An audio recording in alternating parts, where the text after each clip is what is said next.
Hello, everybody. My name is Clarence Rick Napier, the insurance broker and also the business development specialist.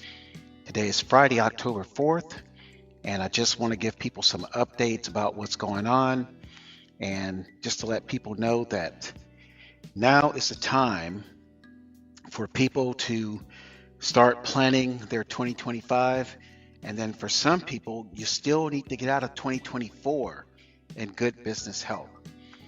And I know that may sound like a cliche, but let me tell you, I'm talking to people every day. I'm talking to existing clients. I'm talking to prospects. I'm hearing things on the streets. And so, all in all, things are, let's say, at best, okay. At worst, things are not looking good. And I'm talking about mainly people that are not my clients. My clients are up to speed with what they need to do, whether they are doing everything, but I think they're on the right path to do what they need to do. And I believe it's coming down now to what people did before social media and what they're doing right now. I've never been a strong supporter of social media. I think I did a podcast episode about 9 years ago, and what I will try to do is move that podcast episode to the front so that people won't have to dig for it. But I said this back in like 2014, 2015, that social media is not going to be the way to build your business. In fact, I think I said that I wish social media never came out, because what it did, it created this false platform that people thought that all they needed to do is showcase their product on the top platforms that are out there. I can't even mention them. And some people can sell things like purses and perfume and nice dresses, but for business owners selling big ticket items, it has never been effective and it never will be effective. I had a conversation with a colleague, someone new that I met that's not part of my client base. And this person was making a transition from working in corporate America. And she doesn't know much about what I do. So we just had a 45-minute general conversation, no pitch, just listening to what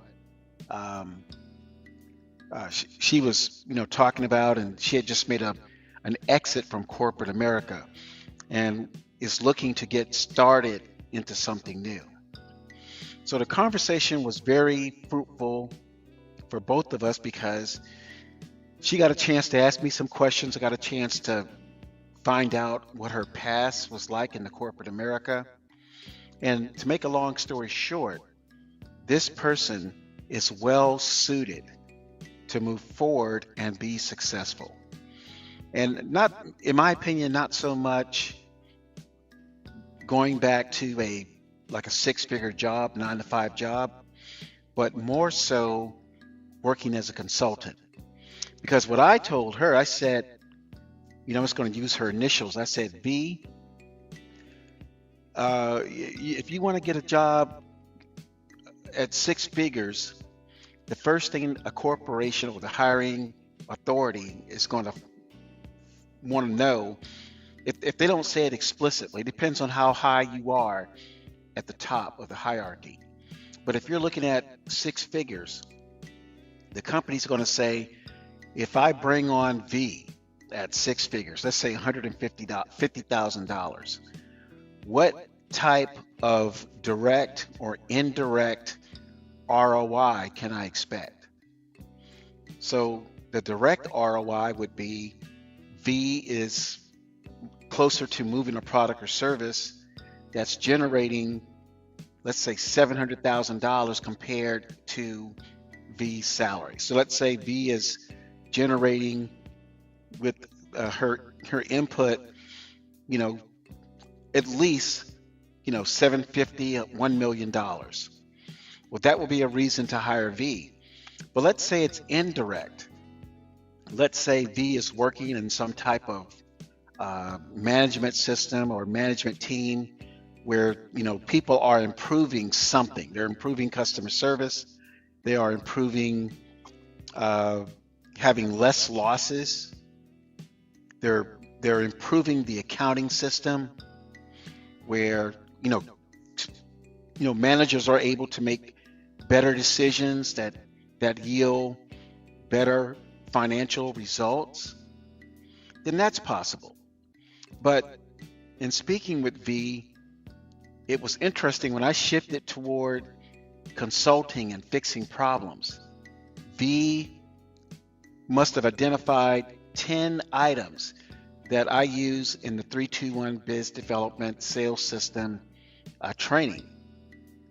Things like trial and error, staying with it, ROI, building the team, getting it right. She had a lot of sort of cliches and a lot of direct words and phrases that I use in the 321 Biz Dev system. So that's one of the few times I've had a conversation with someone that I just met, that I met V through her aunt, who was a salesperson in the tobacco industry here in the South. So that was a very good conversation. So what I think moving forward, and this is going to be the part that's going to be pretty tough for people to stomach. If you started a business 10, 15 years ago, even 5 years ago, you see that the economy is having a lot of direct challenges to your business and some indirect challenges to your business. Some of it has to do with the market. Some of it has to do with the psychology of just getting real bad news, not fake news, but real bad news. Like if you're living in San Francisco, where I still live half the time, you know what I'm talking about. If you're looking at the floods that's happening in North Carolina, you kind of know what I'm talking about. If you're looking at even the political parts, and the funny thing about the political part, that wasn't that important 10, 20 years ago. I graduated from Cal Berkeley with an economics degree, and I was telling V yesterday that economics was really three components. It was the financials, it was the psychological component, and it was the emotional component. And then over the last maybe 8 to 12 years, the political component is now part of the economic equation. So you have 4 components instead of 3. And I don't have to say much about this subject, but things have changed. And I'm not sure if they're going to get back to where they were maybe 10 years ago, but I do know business owners will have to do more. When I say more, I'm not talking about more on a quantitative scale. I'm talking about more on a qualitative scale, and more effort, more making what you do stick. More, if you're putting out some effort and you're putting out money for that effort's going to have to start delivering either good ROI or better ROI than you've ever had before. And I see it with how some seniors are living. I see it at people in their 20s and 30s are living. Because like when I was in my 20s or 30s, about 30 years ago, it wasn't difficult to be successful. Success means you're making money and you have money to show that you're successful. And not necessarily toys. You had lifestyle that was fantastic. You had your bills under control. you were able to buy a house. You were able to afford rent. If you wanted a second job, that was like, you know what, I want to buy a boat. So let me find a second job for about 3 months. And you made enough money to buy a boat, then you quit. But now, second jobs are like a necessity for a lot of people. And housing configuration has also changed. You now have 3 and 4 people who do not know each other living together. It used to be 2 people, whether, 2 unmarried people living together or 2 married people living together. And at some point, maybe 20, 25 years ago, it was one person that was able to afford their own apartment. And some people were able to afford their own home as a single individual. So I'm just saying, when it comes to business, and we can no longer front, we can no longer pretend or live in this mirage that everything's okay. And if you're one of those people who says, I got this great degree, I have this great skill, I have this great product or service that really helps people, now is that time for you to perhaps call me. Give me a jingle, 866-901-9876, and say, Rick, how can I make my business more effective? And it's not going to be, spending $10,000, $20,000 on something that won't work. That's the other kiss of death that many business owners have been through. They've been burned by marketing gimmicks. And I can tell you right now, 321 BizDev is definitely not about marketing gimmicks, because what I use to help people grow their businesses is the same thing that I use to grow my own business. I don't spend $10,000 to $20,000 on any marketing gimmicks, because I know that those marketing gimmicks have very little return on investment. And like I mentioned in several podcast episodes before, many of these marketing gimmicks help the marketing companies. And I have a close friend and business colleague who is starting to realize that. I have a colleague that I've known for a while who was pretty much in the marketing space, but this person never really charged these outrageous marketing fees for not delivering, a decent ROI. This person was more so a techie that didn't charge a lot, and so the ROI for her clients were easy to meet. However, because of the economy, because of mergers and acquisitions, even some of those marketing services that were not even expensive are now being scrutinized.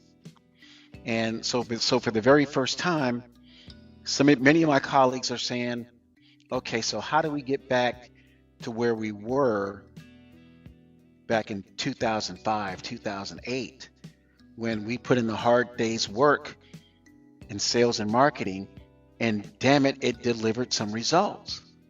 And I think overall, that's where people are now, except people have been massaged so much with, all I have to do is upload something. All I need to do is create a YouTube video. And not saying that those things don't, those media options don't work. It's just not predictable. If you need to make $30,000, $40,000 in your business per month, well, let's say $60,000 per month in your business, and you need, let's say, 5 to 8 clients to close. You can't, the one YouTube video that brings you a client, and that may be one client that way and another client in the traditional method, that's no longer going to cut it. You're going to be out of business pretty soon. Or you're going to go through your savings, like someone I knew in Sacramento, a dentist, who I called, let's say January of 2017 10 months later, I finally met with this person. And this person told me that they had spent roughly $5,000 out of their personal savings account to keep the business open. So that was like $50,000, $60,000 out of their own pocket to have the doors open because they were not bringing in enough clients. So I'm done. I just wanted to do this heartfelt podcast episode. I hope it didn't offend anybody, but I'm telling people, the way things are, a lot of people need to say, I'm ready to start my business, and I'm not going to go to any motivational training classes until I develop the skills, new skills for my business, and then I will go to a motivational class. And I'm talking to everyone from floor tile people, to dentists, to realtors, to attorneys, to people who build homes, people who install roofs. I'm talking to a lot of people because across the board, based on what I'm seeing, there's some challenges that are getting worse and worse. My name is Clarence Rick Napier, the insurance broker and also the president at 321 Biz Development. Take care and have a great weekend.